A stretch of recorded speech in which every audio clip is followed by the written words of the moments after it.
इस star kid की अश्लील हरकतों ने किया पूरे बॉलीवुड को शर्मिंदा। नाम जानकर दंग रह जाएंगे। कैसे कपिल शर्मा पूरे देश को बेवकूफ बनाकर करोड़ों कमा रहे हैं, जानकर यकीन नहीं होगा। आखिर क्यों भारत कर रहा है इस रशियन सिटी में इन्वेस्ट, कारण जानकर हो जाएंगे हैरान। आज बड़े बड़े सेलिब्रिटी से ज्यादा बॉलीवुड के स्टार किड्स फेमस है, जो कभी अपने ट्रांसफॉर्मेशन के लिए तो कभी अपने अश्लील हरकतों के कारण चर्चा में रहते हैं। इन्हीं स्टार किड्स में से एक है बॉलीवुड की सबसे चर्चित जोड़ी अजय देवगन और काजोल की बेटी न्यासा देवगन, जो पहले कुछ ऐसी दिखती थी और आज ऐसी दिखती है। इनका ऐसा ट्रांसफॉर्मेशन देख फैंस काफी हैरान है। वहीं लोग इन्हें काफी ट्रोल भी कर रहे हैं। एक यूजर ने लिखा, ये इतनी गोरी कैसे हो गई। दूसरे ने कहा, इन्होंने भी फैनेस ट्रीटमेंट करा लिया, पर असल में ये बोटॉक्स और प्लास्टिक सर्जरी का कमाल है। लेकिन इस पर इनकी मां काजोल का कहना है कि न्यासा ने सर्जरी नहीं बल्कि योगा और डाइट की मदद से खुद को इतना बदला है, क्योंकि वो भी अपने पापा की तरह काफी फिटनेस फ्रीक है। न्यासा के पिता अजय का कहना है कि उनकी बेटी को एक्टिंग में कोई दिलचस्पी नहीं। वहीं उनकी मां काजोल के मुताबिक न्यासा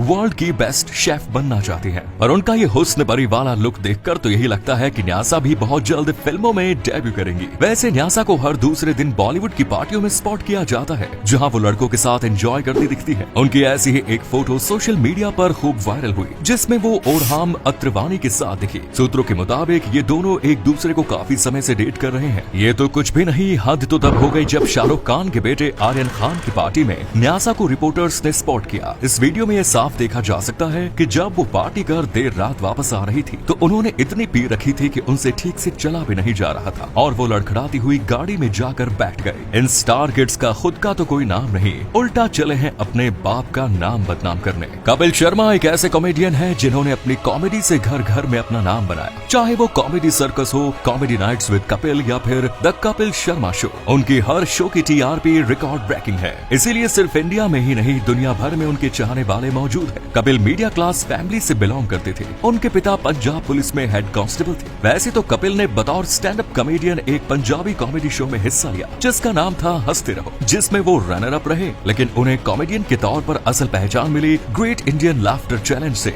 जिसमें वो विनर रहे। कपिल ने एक इंटरव्यू में बताया कि इस शो को जीतने के बाद उन्हें 10 लाख रुपए मिले, जिससे उन्होंने अपनी बहन की शादी करवाई। इसके बाद कपिल ने कॉमेडी सर्कस में भाग लिया और इसके 6 सीजन की विजेता बने। इसके बाद मानो कपिल के करियर पर लग गया है। पर 2013 में कपिल ने खुद का show comedy nights with Kapil की शुरुआत की और इस शो ने अगले 3 साल तक खूब सुर्खियां बटोरी। फिर 2016 में कपिल ने द कपिल शर्मा शो की शुरुआत करी, जो आज भी लोगों की पहली पसंद बनी हुई है। आप ये जानकर चौंक जाएंगे, कपिल हर एक एपिसोड के 70 से 80 लाख रुपए चार्ज करते हैं, जो उन्हें इंडिया का हाईएस्ट पेड टीवी होस्ट बनाता है। कपिल का मुंबई में एक आलीशान बंगला है, जिसकी कीमत है 25 करोड़। इसके अलावा उनकी कार कलेक्शन की बात करें तो उनके पास Mercedes Benz, Range Rover, Volvo XC90 और 5.5 करोड़ की वैनिटी वैन भी है। कपिल की नेटवर्थ है करीब 300 करोड़ रुपए। लेकिन क्या आपको पता है, कपिल का शो एक इंटरनेशनल शो की कॉपी है। जी हाँ, लेकिन कॉपी करना तो कोई कपिल से सीखे, जहाँ इनके शो के 440 एपिसोड्स रिलीज हुए हैं। वहीं जिस ब्रिटिश शो से इसका फॉर्मेट नकल किया गया है, उसके सिर्फ 53 एपिसोड से रिलीज हुए और उस ब्रिटिश शो का नाम था द कुमार्स एट नंबर 42। हालांकि इस शो के एपिसोड्स कम बने हो बावजूद इसके ये शो 2002 और 2003 में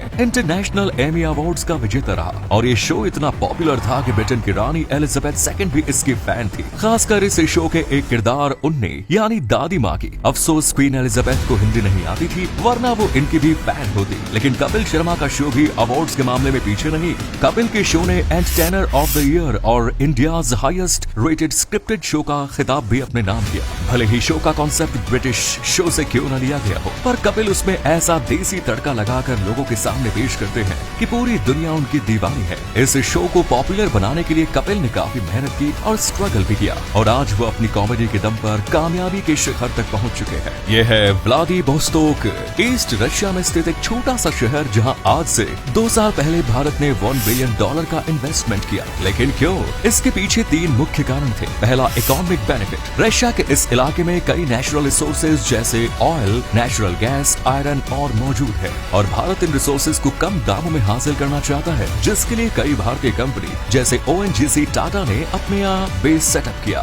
इससे दूसरा फायदा ये होगा कि अगर इंडियन कंपनी यहाँ अपनी फैसिलिटी सेटअप करती है तो कई इंडियंस को रशिया में जॉब भी मिलेगी। और तीसरा, ये इलाका काफी स्ट्रेटेजिकली लोकेटेड है, यानी अगर भविष्य में चेन्नई और रूस के बीच का सी रूट शुरू हुआ तो इंडिया और रशिया का ट्रैवल टाइम काफी कम हो जाएगा, जिसकी वजह से हमारा व्यापार काफी बढ़ेगा और अगर इस क्षेत्र में इंडियन इन्वेस्टमेंट बढ़ती है तो भारत रशिया और चाइना की बढ़ती पार्टनरशिप को टक्कर दे पाने में कामयाब होगा। आमतौर पर बहुत ही कम कंपनी ऐसी होती है जो 100 सालों से ज्यादा टिक पाती है और इतने लंबे समय में उनके प्रोडक्ट लगातार बदलते रहते हैं। लेकिन हम जिस कंपनी की बात कर रहे हैं इसने पिछले 100 सालों से भी ज्यादा समय में अपना प्रोडक्ट नहीं बदला और सिर्फ एक ही प्रोडक्ट पर अपना सारा फोकस लगाया। 1920 के दौर में स्पेनिश फ्लू काफी तेजी से हर जगह फैल रहा था, जिससे बचने के लिए हकीम मोहम्मद नाम के एक शख्स ने एक दवा बनाई। बाद में इस दवा को डेवलप कर एक ऐसा दवा बनता गया जो सर्दी, खांसी, जुकाम हर चीज पर काम कर सके और इसका नाम रखा जिंदा तिलिस्मा।